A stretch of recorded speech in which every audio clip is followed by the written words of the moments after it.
सिंगरौली जिले में एनसीएल द्वारा खदानों के विस्तार के लिए मोरबा को बिना बसाए उजाड़ा जा रहा है, जिस कारण करीब 1 लाख लोगों को यहां से विस्थापित होना पड़ेगा। इस विस्थापन की गंभीर समस्या को लेकर सिंगरौली विस्थापित संघर्ष समिति के संरक्षक अमित तिवारी के आह्वान पर आम सभा आयोजित की गई, जिसमें देश के मशहूर activist doctor Sunilam and Aradhana Bhargava and Shiv Singh ने मोरबा में शनिवार देर शाम आयोजित आम सभा के माध्यम से लोगों को अपने हक के लिए आगे आने की अपील की। इस दौरान डॉक्टर सुनीलम के द्वारा अपने उद्बोधन में कहा गया कि एनसीएल को पुनर्वास नीति के तहत विस्थापन करना होगा। उन्होंने कहा कि पुनर्वास नीति के तहत मोरबा शहर से भी खूबसूरत शहर बसाकर एनसीएल को विस्थापितों को देना होगा। मोरबा के लोग एकजुट होकर एनसीएल से लड़ें। जब भी जरूरत होगी हम अपने पूरी टीम के साथ कंधे से कंधा मिलाकर इस विस्थापन की लड़ाई लड़ने के लिए मौजूद रहेंगे।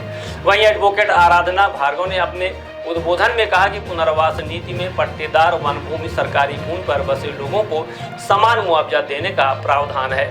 विस्थापन को लेकर सुप्रीम कोर्ट के जजमेंट पर पत्रकारों द्वारा सवाल पूछे जाने पर अधिवक्ता आराधना भार्गव ने कहा कि 17 मार्च 2025 को सुप्रीम कोर्ट ने प्रदेश सरकार को अधिग्रहण क्षेत्र में पुनर्वास नीति का पालन कराने का सख्त निर्देश दिया है। अधिवक्ता शिव सिंह ने कहा कि अगर एनसीएल अधिग्रहण प्रभावित क्षेत्रों के लोगों को पुनर्वास नीति के तहत मुआवजा वितरण नहीं करता तो मोरबा की जनता को एकजुट होकर इसके लिए लड़ाई लड़ना चाहिए।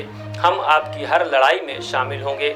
आम सभा में डॉक्टर सुनीलम, अधिवक्ता आराधना भार्गव, अधिवक्ता शिव सिंह, इंद्रजीत सिंह शंखू, संत कुमार पटेल, शत्रुघ्न यादव, निसार आलम के साथ अमित तिवारी, सत्येंद्र पासवान, हरेंद्र राय, रमन सिन्हा, बंटी सिन्हा, विवेक शंकर, आरडी, कालिका गुप्ता, सुशीला सिंह के साथ सैकड़ों की संख्या में विस्थापित आम जनता मौजूद रहे।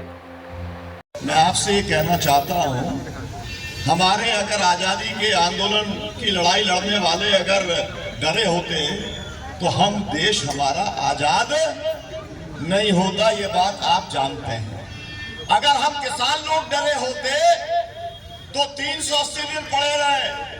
कोरोना काल था, पूरे देश के अंदर आप भी सब लोग मास्क लगा के घर पे बैठे होंगे। देश में कभी किसी किसान ने मास्क नहीं लगाया और हमारे यहाँ पर लाखों लोग पड़े थे दिल्ली में कि आप उसमें से किसका इस्तेमाल करना चाहते हैं। मतलब कितनी दम है आप में, और दम क्या होता है, सरकार क्या कर सकती है आप सोचिए। बहुत ज्यादा क्या करेगी, आपको नोटिस देगी, नोटिस दे करके बंद करेगी। बंद करके क्या जेल में कोई परमानेंट रहता है क्या?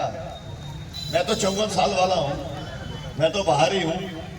जब गोली चली थी, मतलब जब सरकार ने, पुलिस ने जब मेरे 24 किसानों को गोली मारी थी तब 4 महीने गया था, और जब मुझे सजा हो गई 54 साल की तब 4 महीने गया। बाकी टाइम तो मैं बाहर ही हूँ। तो 151 में क्या होने वाला है? और कौन सी धारा ऐसी है जिसके अंदर आप बहुत ज्यादा लंबे समय तक रहने वाले हो? अगर ये बात आपने मान लिया कि भाई जेल कोई विदेशियों के लिए नहीं बनी। हमने रास्ते में बताया कि इस तरह का मसला है कि वहाँ हजारों परिवारों को एक तरफ से बेघर किया जा रहा है। अभी संचालक महोदय कह रहे थे कि हमारी मांग है कि हमें अलग से नगर बसा के दे दिया जाए, इसके बाद हम खाली करेंगे अपने आवास।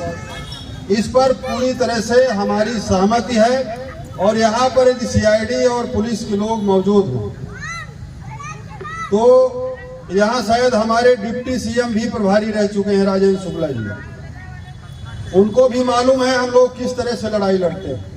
हम लोगों की यात्रा आ रही है। अभी हम लोग सतना के अंदर 10 तारीख को डालमिया, वहाँ जबरदस्ती 250 एकड़ जमीन किसानों की ले रहा है। उसके खिलाफ डॉक्टर साहब के नेतृत्व में हम लोगों ने वहीं से यात्रा शुरू किया। आपके बांसी बिरदाहा है जहां 4 पंचायतों के 8 गांव पूरी तरह से तबाह किए जा रहे हैं, और उनका मुआवजा जिनका 40 लाख 50 लाख एकड़ का होना चाहिए उनको 4 लाख रुपए एकड़ दिया जा रहा है। वो लड़ाई हमारी लगातार जारी है। चौथी बार आज हम लोग वहां गए। तो हम ये कहना चाहते हैं कि ये बहुत अच्छा निर्णय है, यहाँ जो उपस्थिति है कि इस तरह से माताएं और बहनें भाई यहाँ के पूरी तरह से लड़ने के लिए तैयार हैं। तो हम ये वादा करके जा रहे हैं कि आप पीछे नहीं हटिएगा और लड़ेंगे तो जीतेंगे, और जितनी देर बुलाएंगे उतनी देर हम लोग यहाँ हाजिर होंगे।